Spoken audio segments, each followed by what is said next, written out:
प्यारे विद्यार्थियों, आज आपके सामने कोनिक सेक्शन शंकु परिच्छेद चैप्टर पढ़ाने वाले हैं। बहुत ही महत्वपूर्ण चैप्टर है और इसकी थ्योरी बहुत ही महत्वपूर्ण, इसलिए अच्छे से पढ़िएगा। कोनिक सेक्शन शंकु एक तल में स्थित उस बिंदु का बिंदुपथ है जिसकी एक स्थिर बिंदु है और ये स्थिर सरल रेखा है और एक पॉइंट P है। इस प्रकार मूव करे कि एक स्थिर बिंदु और एक स्थिर सरल रेखा से जो दूरियों का अनुपात है एक कांस्टेंट,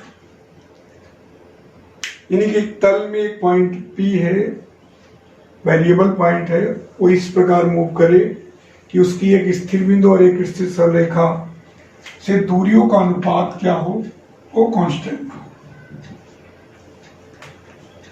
यानी कि P क्या है, P से S की डिस्टेंस देखिए, PS और PM, इसका जो रेशियो कांस्टेंट।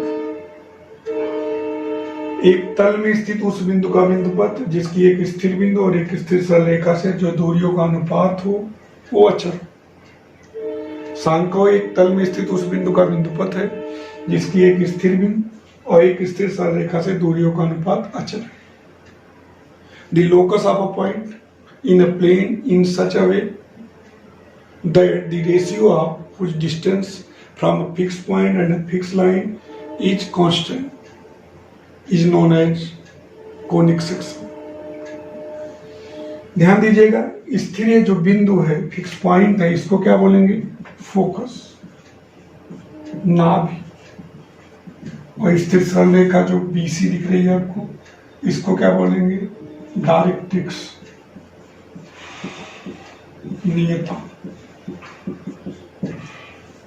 और जो रेशियो PS/PM है, PS/P, इसको बोलेंगे इसेंट्रिसिटी।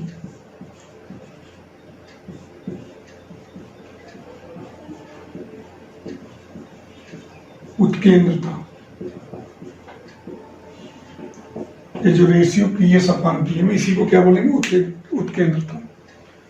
शंकु एक तल में स्थित उस बिंदु का बिंदुपथ है जिसकी एक स्थिर बिंदु और एक स्थिर सरल रेखा से जो दूरियों का अनुपात हो वो कांस्टेंट। स्थिर बिंदु को शंकु की नाभ, स्थिर सरल रेखा को नियता, और जो रेशियो है PS/PM, इसको क्या बोलेंगे, इसेंट्रिसिटी ऑफ कोनिक सेक्शन। अब आप ये समझ सकते हो कि जो रेशियो होगा वो या तो 1 होगा, या तो 1 से कम होगा, या तो 1 से ज्यादा होगा। अगर E 1 हो गया यानी PS/PM के बराबर हो गया तो यही कोनिक सेक्शन पैराबोला बन जाएगा, परवलय। और E 1 से कम है तो इलिप्स बन जाएगा, दीर्घवृत्त। और 1 से बड़ा हो जाए तो हाइपरबोला, अतिपरवलय। तीनों बहुत ही महत्वपूर्ण है, खासकर इसकी थ्योरी। शंकु समझ गए आप। शंकु क्या होता है, एक तल में स्थित उस बिंदु का बिंदुपथ है जिसकी एक स्थिर बिंदु और एक स्थिर सरल रेखा से दूरियां का जो अनुपात है वो अचर हो। अगर यही अचर अनुपात 1 हो जाता है तो शंकु पैराबोला बन जाता है। अचर अनुपात 1 से कम हो जाता है, अचर हो लेकिन 1 से कम, जैसे 1/2, 1/3, इस प्रकार तो इलिप्स हो गया। 1 से बड़ा हो गया, अचर हो लेकिन 1 से बड़ा हो तो हाइपरबोला। तो नाभि हो गई फोकस, डायरेक्ट्रिक्स हो गया, स्थिर बिंदु को नाभि, स्थिर सरल रेखा को नियता। अब एक चीज और समझिए, जैसे आप मूव करेगा इस तरीके से, हर जगह ध्यान दीजिएगा, यहां भी रहेगा तो इसका जो रेशियो होगा कांस्टेंट, यहां भी रहेगा वही कांस्टेंट बार बार। अगर मान लीजिए 1 आया, 2, फिर 2, 4, 3, 4, तो रेशियो सदैव कांस्टेंट, या दोनों इक्वल भी हो तो सदैव इक्वल। ध्यान दीजिएगा, रेशियो हमेशा कांस्टेंट होना चाहिए। जैसे 2 हो, 1 हो जाए 2/1, 6 हो जाए 3 हो जाए तो 6/3 भी 2, 8 हो जाए 4 हो जाए तो भी 2। इसका रेशियो सदैव कांस्टेंट हो तो कोनिक सेक्शन। अब वो 3 प्रकार का, अगर इक्वल हो जाए तो पैराबोला, तब रेशियो 1 हो जाएगा।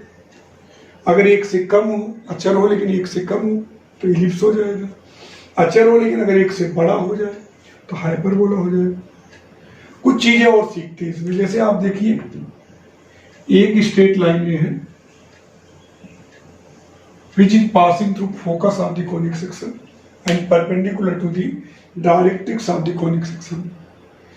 यानी कि सांकों की नाभ से होकर जाने वाली वह सरल रेखा जो इसकी नियता पर परपेंडिकुलर और लंब हो, इसको बोलेंगे axis of conic section, axis. और ये सांको है, देखिए सांको है, आप देखिए जीव प्रतिबंध के अंतर्गत एक पथ बनाया गया है। इस बिंदु P का बिंदु पथ एक प्रतिबंध के अंतर्गत है। प्रतिबंध क्या है कि दोनों का रेशियो सीधे कांस्टेंट। तो ये जो आपने कोनिक बनाया, कोनिक सेक्शन, इसका और ये जो एक्सिस है इसका जो इंटरसेक्शन पॉइंट है यही कहलाएगा vertex of the conic section, vertex. ये वर्टेक्स है, शीर्ष। तो एक्सिस समझे आप, वर्टेक्स समझे, एक्सिस क्या होता है, नाभ से होकर जाने वाली वह सरल रेखा जो नियता पर लंब है। सांको और उसके अक्ष का प्रतिच्छेद बिंदु क्या हुआ, शीर्ष। स्थिर बिंदु फोकस, स्थिर सरल रेखा नियता। ये जो PS अपान PM जो रेशियो है बिंदु और सरल रेखा से, उत्केंद्रता। उत्केंद्रता 3 प्रकार से, अगर 1 हो तो पैराबोला, 1 से कम होती दीर्घवृत्त, 1 से अधिक हो तो हाइपरबोला। अच्छे से